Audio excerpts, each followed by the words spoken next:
বৈদ্যবাটি সমবায় সমিতির নির্বাচনে সবুজ ঝড়। হুগলি জেলার শেওড়াফুলি বৈদ্যবাটি সমবায় সমিতির নির্বাচন ঘিরেও সাময়িক উত্তেজনা তৈরি হলেও কোনো বড়সড় গন্ডগোল ঘটেনি। এখানেও বিরোধীরা অভিযোগ করেন সকাল 10টায় ভোট শুরু হওয়ার সঙ্গে সঙ্গেই নাকি দেদার ছাপ্পা ভোট চলে।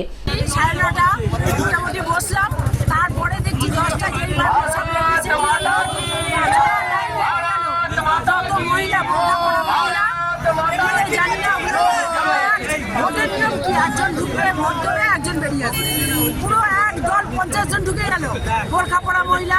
আচ্ছা, তারা ভোট দিয়ে বেরিয়ে গেল, আবার তারাই লাইন দিল। আমি জিজ্ঞেস করছি নাম কি, জানি না, নাম কত নম্বর সিরিয়াল জানি না।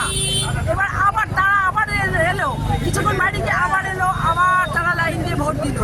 আমরা সুরেন্দ্র স্কুলে, এটা শেওড়াফুলি বৈদ্যবাটি কোঅপারেটিভ ব্যাংকের ভোট, এটা হচ্ছে বৈদ্যবাটি।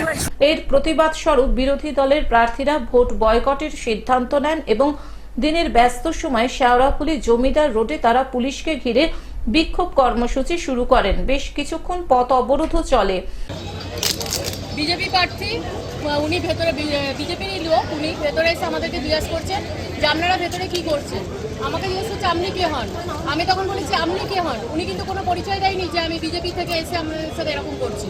আমরা ভেতরে দাঁড়িয়ে আছি, আমাদেরকে উল্টোপাল্টা বাজে ব্যবহার করে আমাদেরকে বাইরে বেরিয়ে যেতে বলছে। আমরা ভোট দিতে এসেছি, আমরা কেন বাইরে বেরোবো? বিরোধীদের অভিযোগ ছিল পুলিশ প্রশাসনের সামনেই নাকি কিছু অজ্ঞাত পরিচয় ব্যক্তি এসে ছাপ্পা ভোট মেরে দিয়ে চলে যায়। প্রশাসন নীরব দর্শকের মতোই দাঁড়িয়েছিল এবং পুলিশের সামনে বিরোধী দলের প্রার্থীদের মারধর করা হয় ও মহিলাদের সঙ্গেও খারাপ ব্যবহার করা হয়। যদিও এই অভিযোগ সম্পূর্ণ ভিত্তিহীন বলে উড়িয়ে দেন শাসক দলের নেতৃবৃন্দ।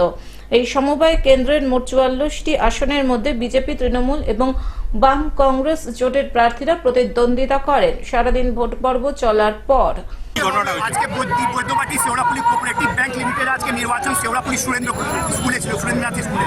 সেখানে সকাল 10টা থেকে ভোট শুরু হওয়ার কথা ছিল, কিন্তু ওর আগে এই টিএমসির গুন্ডা মস্তানরা 500 থেকে ওপর গুন্ডা মস্তান মাফিয়া, কেন টিএমসিতে কেউ নেতা হয় না, গুন্ডা মস্তান মাফিয়া হয়, বা চেয়ারম্যান হোক, কাউন্সিলর হোক, বা এমপি হোক, বা এমএলএ হোক। তো গুন্ডা মস্তান মাফিয়াকে নিয়ে ভোট করানো হলো।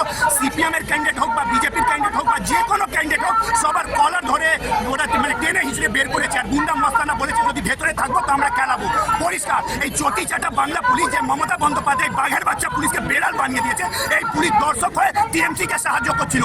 আমাদের দাবি যদি এই ভোটটাকে ক্যান্সেল করে নতুন ভোট না হয়, বৃহত্তম আন্দোলনে নরেন্দ্র ভাই দামোদর দাস মোদীর এই ভারতীয় জনতা পার্টি বিশ্বের সবচেয়ে বড় রাজনৈতিক দল রাস্তায় নামবে। শেষ হাসি হাসল শাসক দল অর্থাৎ তৃণমূল কংগ্রেস। তাদের ঝুলিতে গেল 44টির মধ্যে 42টি আসন। এই ভোট প্রসঙ্গে চাপদানে বিধানসভার বিধায়ক অরিন্দম গুইন জানান, এটা মানুষের জয়। তৃণমূলের কর্মীরা যে অমানবিক পরিশ্রম করেছে এটা তারই ফসল।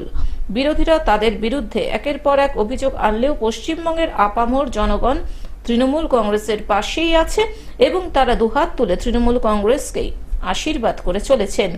এই বিপুল জয়ের পর তৃণমূল কর্মীদের উৎসাহ উদ্দীপনা ছিল চোখে পড়ার মতো। সবুজ আবির মেখে তারা এক উৎসবের মেজাজে নেমে পড়েন।